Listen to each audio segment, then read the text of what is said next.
欢迎来到我们今天的刘伶讲座。今天呢，我们非常开心呢，能够邀请到我们的恩典事务所的这个主持律师苏嘉宏苏律师，我们欢迎苏律师。嗨，主持人好，大家好。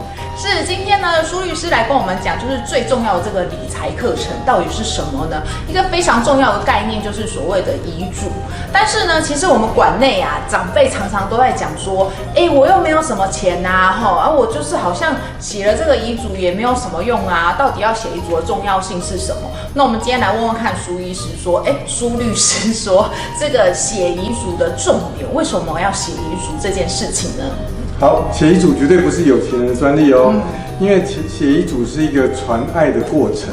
因为往往我们都有最爱的东西，那我们最心爱的东西应该最给最心爱的人。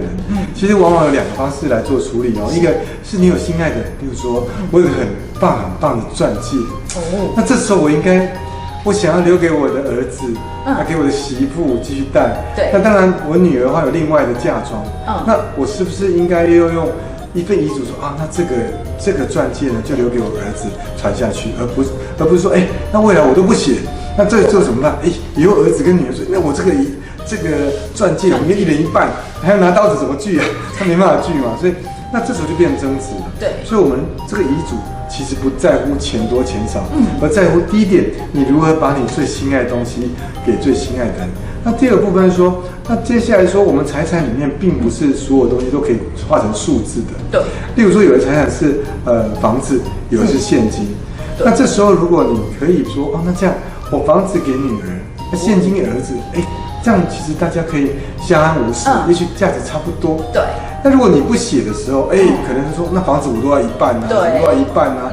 尤其是碰到一些家族企业的人，最麻烦。那真的太有钱了。也不会啊。不一定。家族企业有的是工程行啊。工程行一些股份跟处理，所以那只是这个工程行里面，你希望说这个传承下去，这工程行或这间老字号的店，我就给儿子传承。那我现金或房子给女儿。那如果这样的话，是不是大家两相安无事？对。可如果没有这样写说，每个人说我全部都要一半，对，我股票也一半，工程行全一半，都平分。对。其实说平分反而不见得是好事。所以遗嘱是非常必要，而且每个人都要好好的学习。对，所以真的是一个，而且刚刚苏律师讲到一个非常好，他说这个遗嘱重点不在于钱多钱少，而是一个传爱的过程。我们把最心爱的东西要留给我们心爱的人。那可是呢，还有就是我觉得蛮重要，就是刚刚苏律师说，写遗嘱很重要，可是到底我们好像不知道怎么写遗嘱。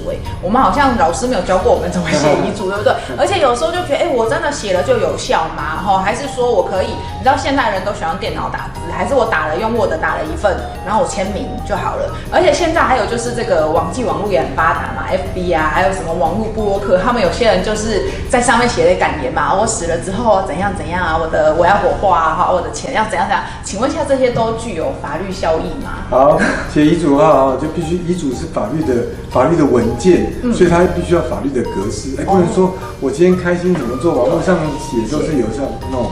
但你写遗嘱呢，只有5种方式。那我们今天只讲一种，叫做自书遗嘱。自书遗嘱就是从头到尾自己手写，签名写年月日。例如说，我上面写遗嘱啊，立遗嘱人苏嘉宏，几年几月生，身份证纸知道几号。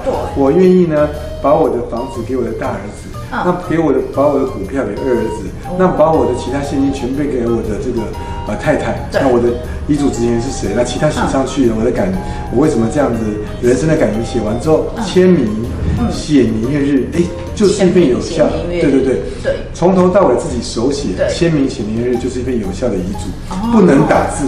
打字无效，所以自书遗嘱打字无效。那至于其他的呢，公证遗嘱啊、代笔遗嘱啊、密封遗嘱啊、口授遗嘱，请你自行上网 Google 或到我的粉丝页网站上，你就看有相关讯息，就知道了。如果说里面有错字呢？错字没关系。错字没关系。错字没关系，请你在错字旁边打个叉，上面打叉，不要立个白画叉。在这那一行的前面写说删掉一个字，签名就可以了。所以从头到尾我不能用立可白图。不行。而且立可白图也不行。不行，你要把它留存字迹。例如说，我要把我的台北市哪一个什么路的房子给他，结果台北市的市打在台北县，错了，把这市打叉，然后后面再写是，那在这个头这一行的最前面写说删掉一个字，增加一个字，签名就有效了。哦，好隆重哦，所以要就是真的要写，对，要写不能写错字，然后也不能立刻白读，那也划掉，还要前面要再注明，然后后面留下正确的字。对。但如果说，但是有几种字错掉，千万就开始重写了。例如说，数字，你想要把如果说你想要把财产给苏家红，对，可是你就写成苏国红，错，把那个国打叉，写成家，我看那不行哦，搞不好人家觉得说那是搞不好自己改的，搞不好我哥哥叫苏国红，哦，他说你这样不好，对，那本来因为遗嘱它是一个传代的过程，所以我们要特别小心，会不会有一些误会？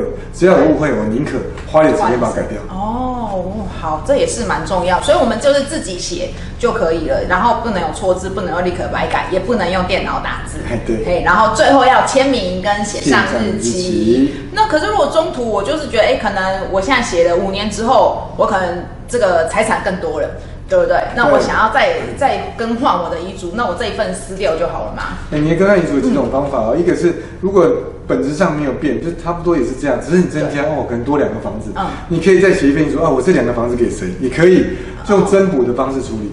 那也可以说，那干脆我整个撕掉重新来做处理也可以，或是你再写一份遗嘱说那前面那一份作废我以这一份为准。也都可以，所以有各式各样的方法可以来修改你的遗嘱。但是如果真的写太多份也是蛮困扰的。对，就写太多份，我会建议说，哎呀，那个前面所有遗嘱都作废，以我这份为主。因为其实我们也碰过很多这样，因为其实我碰过来找我写遗嘱的人，他现在活得都很好，为什么？心里很豁达，就没有什么好像没办法处理的事情，所以有碰过改过3次，前一次还帮一个改过第3次，然后那只要第3次很多财产增加了，有些减少，那我们都建议他重新再写一次。了解。好，那再来想请问一下嘛，刚刚我们讲的就是遗嘱，就是最好是自己手写，对不对？好，但是有一个问题，其实我觉得刚刚这个苏律师讲到一个很重要的一个，就是爱的十字架。对，但是其实现在我觉得越来越多人是单身的。对，那如果真的像单身的时候，我的钱最后真的没有继承人的时候，我该怎么办？因为其实这个大家要正视这个问题，因为我们都知道说女生活得比较久，而且单身的女生又比结婚女生活得久，这是统计数字啦。所以单身女生如果今天在家里面，她是单身的女性，又是最小的妹妹，那这个人她都通常是活得最久的。对，当最久这个人的时候，我们法律上有规定我们所谓的爱十字架，说我们法定上的继承人，他是用一个十字架来记忆，右边我们写个配偶，配偶就一定可以分到财产。如果没有配偶的话，有分成4个顺序的人可以继承。第一顺位是子女、孙子女、曾孙子女、直系血亲、非亲属。所以先往下。那如果今天往下结束，如果没有子女、孙子女的时候，就看这个往上父母亲第2顺位。如果父母亲也没有的时候，就看第3顺位兄弟姐妹在不在。如果不在的话，就看第4顺位祖父母。那如果说今天通通没有，像单身的这个妹妹一样，在妹方中间，她没有结婚，没有小孩，父母亲过世了，没有兄弟姐妹，因为照理来说应该她会活最久，也没有祖父母，这时候就没有人继承她的财产。所以如果兄弟姐妹的女儿、小孩都不行，兄弟姐妹都不行，所以在法律上是不行的，所以就变成充公。那怎么样让它变成行呢？写遗嘱。你可以写遗嘱说，我要把财产给我兄弟姐妹的小孩，给我邻居的小孩，是说，我觉得今天听这段不错，我要给苏家红律师，也可以但是记得苏家有很多同名同姓，你要特别把我们事务所的地址写上去，就是特定好就是我了。所以如果特定后面注明这个人身份字号，就可以，这样就可以，就是很确定你就要给这个苏家红，是真的这个苏家红。连我跟你可能就是，我们可能是朋友关系，我们没有血缘，你一样是可以给我，所以你给任何人都是可以的。好，这个也是非常好的一个方式。那其实我觉得还有一个比较重要，就是说，就是写遗嘱这个观念因为写完了之后，它就具有法律的效力了，对不对？对，所以平常我们可能在吃饭的时候这些长辈就常常会讲，以后我这个房子就留给大家所以这样子也是不具有任何的法律效益。他如果没有写遗嘱的话，这都是温情喊话而已。对，其实我们对这些长辈都很可爱，但是他每年，尤其是在年夜饭的时候，所以讲一下，我财产要给大孙多一点，给谁多一点，怎么分呢？都讲完了。但这东西叫做情理顶多是情而已。情理。那有没有法呢？没有法。对，所以这个时候就如果说所有人说我很感念长辈，我什么东西我什么都他说怎么样就怎么样，那 OK。对。可是通常往往到了那一刻的时候，但往往不是这样。所以我都建议长辈，你还是要讲，但是你还是要实际上去写，是把遗嘱写下来，这样子才可以对整个家族的传承做一个正向的循环。是，而且其实也要说遗嘱这件事情，就是应该说遗产啊，不一定只有钱跟房子，对不对？其实还有包含其他有形的都算。所以如果今天我想要注明我的宠物，我真的离开之后，我的宠物要归属在谁那里？好，或者是说我的车。我最喜欢，或者我的收藏，有些人搞到收藏一整柜的那个娃娃，有没有？那这些都可以写在我的遗嘱里面，对不对？对。甚至如果说我想要说，我希望我的后事要怎么办，所以这也都可以在遗嘱里面。对对，这个是我觉得这是遗嘱的精神。你最爱的什么东西，其实你给最爱的人。今天你就例如说，苏律师，我很喜欢骑脚踏车。对。那主持人也喜欢骑脚踏车。是。那么如果这骑脚踏车给他的话，他觉得很开心。哇，这个如果很适合他的话，对，就是宝剑赠英雄啊，跟宝剑赠美人，美人不喜欢宝剑啊，好重啊，对，所以他就没有产生那个东西的极大价值。所以我们要把我们就观察我们有爱的东西，如何把它传给下一代，或者传给爱的人，那爱的人他也会再传下去，这就是把爱传出去的过程。那另外，所以说我说遗嘱里面，真的当你在写的时候。真的是要带着一份感动，把你的东西传下去。那尤其是我就要补充一点，说真的不是有钱人的专利。对。例如说，有的时候我有个孩子，他真的不长进，他赌博，我已经帮助他给他很多钱，或者是有吸毒，我只要再给他钱，他就是去吸毒、去赌博。那请问一下，我是不是要有点遗嘱让他拿少一点？所以他不是财产才。对，而是钱对他来说是害处。对，所以我要把钱跟我有价值的东西给该给的人，然后给该给人，请他再去照顾他，这都也 OK 的。对，所以就是譬如像有一些可能真的我的小孩常年在国外，可能老二在国外都是老大照顾我，或是儿子都在国外，然后很少回来，但是女儿真的都在照顾我，那这时候写遗嘱，你就可以把你的财产指定分给谁，就不用按照说大家要平分这样子的。对，这平分概念是说你可以差不多，但是我觉得还是可以做一些调整的，哪些人比较适合多一点，哪些负责少一点，因为多并不见得好或者不好，而是你在传达你的爱的一个感觉，你的爱的过程。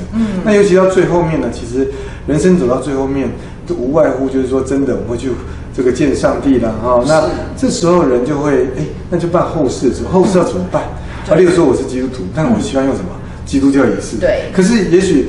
有人说，这基督徒还要办佛教仪式，不是这个仪式没有不好，而是适不适合你。对，那是不是你？那有的时候我看到的是，两个小孩宗教不一样，或三个人宗教不一样，哇，有人要密宗，有人要佛教，有人要基督教，那这感觉其实它并不这么融合。对，已经忘记，其实最重要是把最后一段给走完。所以最好的方法是你在遗嘱里面写下来。其实有不乏我们在世界上很多名人啊，他都写了。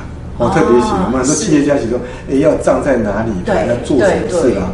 那以我做例子啦，我妈妈就是用树葬的，那我的遗嘱也会写说树葬。那树葬，我说干嘛？我不需要花钱呢。对，并不代表我的观念好，而是说我觉得树葬就可以了嘛，尘归尘，土归土，就是在这边又不用花钱，我们的市民还有这个福利，对，还有福利不用花钱，我就觉得这最好的。真的，我有时候都觉得，你看人就活在这世界上，已经造成很多污染了。然后你走了之后，你还要烧掉之后，还有那一堆，你还都不知道怎么处理它，真的今天呢，我们真的非常开心，苏律师来到我们阳山60馆帮我们讲了这些很重要的一些观念。今天再跟大家重复一下，最后这个遗嘱是一个我们对爱的一个传递的一个观念。那其实真的，只要在家里拿了一支笔跟一张纸，我们就可以写。它没有所谓的，就是一定有像公文一样还有格式嘛，对不对？遗嘱就是你真的把你想写的话写下来还有，其实我们常说嘛，道谢、道歉、道爱一并都在里面然后再把你想要留下来的东西。而且其实遗嘱嘱有这样讲话，就遗嘱就是不一定我一定要给小孩，对不对？甚至这样说的，我觉得是我的宝剑，我可以留给我的好朋友，对，去找到他的英雄，然后给他。所以你可以把你所有的你生前现在你所珍惜的所有的东西都列下来，哎，你可以告诉大家你想要给谁，这其实是蛮好的一个，也是一个很善的循环。然后那就是不只是钱跟财产啦，那我觉得有更多的是爱的表现。那今天非常非常谢谢我们苏律师，谢谢，谢谢，那我们拜拜，拜拜。